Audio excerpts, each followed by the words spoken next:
Battle through the heavens की पिछले episode में हमने देखा था शोयान, तियाना हाउसुनजी और आर्कडिमन पपेट आइस रिवर वैली के तीनों एल्डर्स को बहुत ही बुरी तरह मार रहे थे। लास्टली हम लोगों को शोयान को दिखाया जाता है जो कि दाओजोंग के 2 स्टार लेवल की पर्सन को खत्म कर देता है। अब आगे तो बिंग हे को खत्म करने के बाद जब शोयान नीचे आता है वो लिटिल फेरी डॉक्टर की तरफ देखता है जिसकी हालत बहुत ही खराब हो रही है। हवा से और भी एक बॉडी नीचे गिरती है। ये बॉडी बिंग फू की थी। तियान हाउसुनजी शोयान के पास आ जाते हैं। शोयान से कहते हैं स्पिरिचुअल बॉडी होने से मुझको फाइट करने में बहुत ही तकलीफ होती है। पता नहीं कब तुम मेरे लिए एक रियल बॉडी रिफाइन करोगे। शोयान कहता है सीनियर अब चिंता ना करे, मैंने सारा इंतजाम कर लिया है। बहुत ही जल्दी मैं आपके लिए बॉडी रिफाइन कर दूंगा। इसके तुरंत बाद ही हवा से एक और भी बॉडी नीचे गिरती है। ये बॉडी बिंग हुआन की थी। तियान हाउसुनजी जिसको मार रहे थे बिंग फू वो अभी भी जिंदा है, पर आर्कडिमन पपेट बिंग हुआन को खत्म कर दिया है। ये नजारा देखकर बिंग फू बहुत ज्यादा घबरा जाता है। घबराते हुए कहता है तुमने आज जो भी किया इसके बाद तुम आइस रिवर वैली से नहीं बच पाओगे। तुम्हें लगता है तुम यहाँ से भागकर अपनी जान बचा लोगे? ध्यान रखना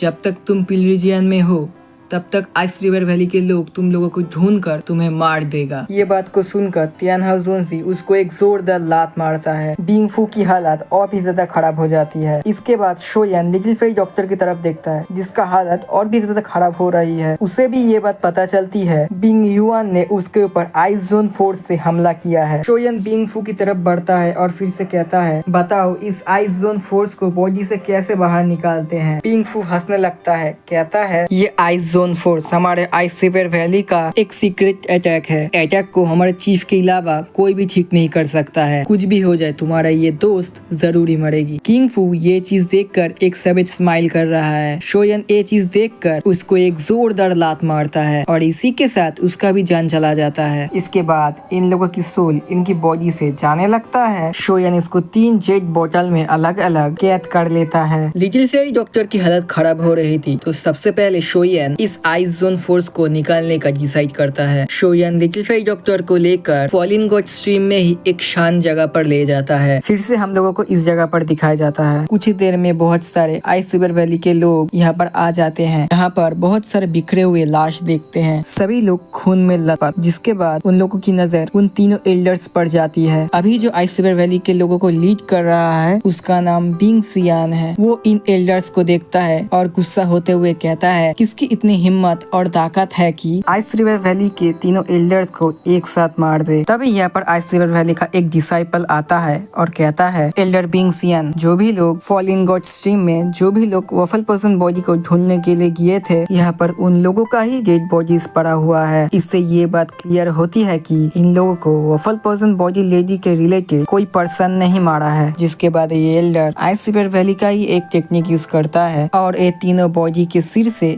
एक आइस क्रिस्टल निकलता है। ये आइस क्रिस्टल बॉल में इन लोगों के डेड बॉडीज का मेमोरी प्रिंट्स थे। एल्डर बिंग सियान इस मेमोरीज को देखता है जिसके बाद वो शोयान को आइडेंटिफाई करता है। ये वही लड़का है जो आइस रिवर वैली में कुछ देर पहले घुसा था। बिंग सियान कहता है हमारे एल्डर्स के बॉडी को कलेक्ट करो और तुरंत ही आइस रिवर वैली में चलो। जिन लोगों ने इन लोगों का ऐसी हालत किया है हम लोग बिल्कुल नहीं छोड़ेंगे। फिर दोस्तों यहाँ से सीन शिफ्ट हो जाता है। हम लोगों को शोयान को दिखाया जाता है जो कि लिटिल फेरी डॉक्टर का इलाज करने का कोशिश कर रहा है। लिटिल फेरी डॉक्टर जो कि बहुत ज्यादा इंजर्ड है वो शोयान को देखती है जो कि लगभग 1 साल के समय में दाओजोंग लेवल पर इंटर हो गया है। शोयान से कहती है शोयान तुम दाओजोंग लेवल पर पहुंच चुके हो, इसका मतलब तुम अपने बॉडी के उस पॉइजनेट पार्ट से छुटकारा भी पा लिए हो। शोयान लिटिल फेरी डॉक्टर को देखता है जो कि इस वक्त में भी उसी की चिंता कर रही है। शोयान उससे कहता है अभी समय नहीं है इस बारे में बात करने की। इसके बाद वो सिनलैन से कहती है सिनलैन तुमको इस आइस जोन फोर्स के बारे में कुछ भी मालूम है? सिनलैन शोयान से कहता है जितना भी मुझे मालूम है ये ice zone force ice river valley का एक सीक्रेट टेक्निक है। इस आइस जोन फोर्स को क्रिएट करने के लिए एटलास एक पर्सन को दाओजोंग लेवल पर होना पड़ता है। आइस जोन फोर्स इतना ज्यादा खतरनाक होता है कि ऐसा बहुत कम लोग हैं जो इसको फाइट के दौरान रोक पाते हैं और इसको बाहर निकालने की टेक्निक के बारे में अभी तक मुझे कुछ पता नहीं चला है। सोयन जिसके बाद कुछ सोचता है और फिर से कहता है ऐसा तो नहीं हो सकता है कि आइस जोन फोर्स सिर्फ आइस जोन वैली का चीफ ही निकाल सकता है, जरूर ही इसको बाहर निकालने का कुछ और भी टेक्निक होगा। इसके बाद वो कुछ देर के लिए अपनी आंखें बंद करता है और अपने स्टोरेज रिंग से एक कप बाहर निकालता है। जिसके बाद शोयान एक रिफाइन वार्म वाटर निकालता है, जो कि इसी तरह के माहौल के लिए शोयन पहले से ही प्रिपेयर करके रखा था। जिसके बाद फिर उसको टब में डालता है। फिर वो सिल्लान से कहती है फेरी डॉक्टर के कपड़े उतर कर उसको इस टब में ले आओ। इसी बात के साथ बैटल्स ऑफ द हेवन के ये एपिसोड यहाँ पर खत्म हो जाता है। दोस्तों ये था बीटीएच का आने वाली एपिसोड का एक छोटा सा रिव्यू। आई होप आप लोगों को ये वीडियो पसंद आया होगा। अच्छा लगा तो वीडियो को एक लाइक कर देना और कमेंट करके बताना ये वीडियो आपको कैसा लगा। तो मिलते हैं नेक्स्ट वीडियो में।